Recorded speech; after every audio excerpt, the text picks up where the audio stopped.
I think it's safe to say Marc Marquez is a MotoGP rider with a particular set of skills. And one of those skills is being able to assess the track conditions and then push really, really hard and get down to business while the rest of his competitors are behind him still playing tiddlywinks.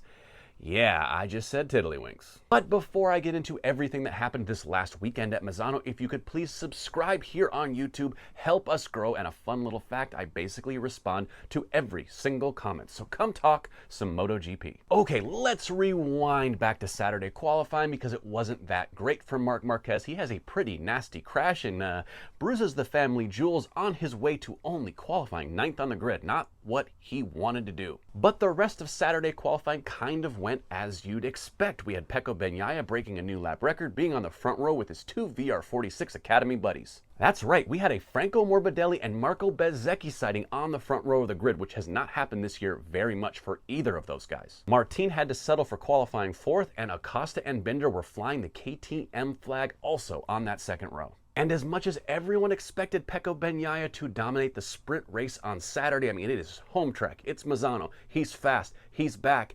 Martin got one hell of a start. By the first corner, he's first, and he never looks back the entire freaking race. There was nothing Pecco could do. We have to admit to ourselves here that Pecco is a little banged up from his tangle with Alex Marquez and Aragon, so he isn't riding at 100%. And I think we could all tell he wasn't quite himself, even though he did finish on the podium just behind Jorge Martin, Franco Morbidelli joining him for his first ever sprint podium in 3rd.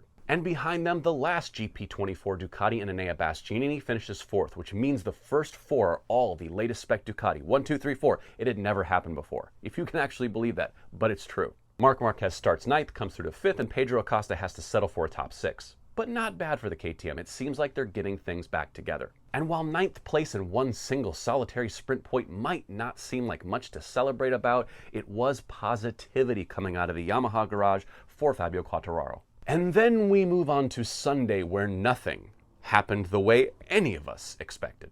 Jorge Martin in the main Grand Prix gets another killer start, but Pecco Bagnaia was here to fight this time. He wasn't going to let Jorge dictate the game. And Franco Morbidelli, who tangled with Jorge Martin early, then tangles again with Pedro Acosta and rips the front wing arrow right off of the KTM. Pedro Acosta was able to keep pace for a while with the front guys, but then he was in the gravel. And just a short time later, it was Franco Morbidelli losing the front and sliding off the track. What is going on? Well, rain was going on. And we could see it clear as day. All of the riders checking up, riding really cautiously, not really putting much lean angle, really worried about grip out there on a wet surface. Now, while the teams were prepping those wet weather bikes and Pecco and Jorge were running very cautiously out front, it was Marc Marquez, Jack Miller, and Brad Binder who found some bravery, storming to the front. And let's be honest, the three of them have a lot less to lose by crashing than Pecco and Jorge do, who are fighting for a title. I mean, at one point, Jorge was even throwing his hand up, which usually means, hey, can we stop the race? That doesn't happen in MotoGP. So what we think he was doing was telling his team, hey, I'm coming into the pits, get that wet bike freaking ready. So as they rounded the corner toward the pit lane entrance, the question is, who's going to join Jorge in switching to the wet bike?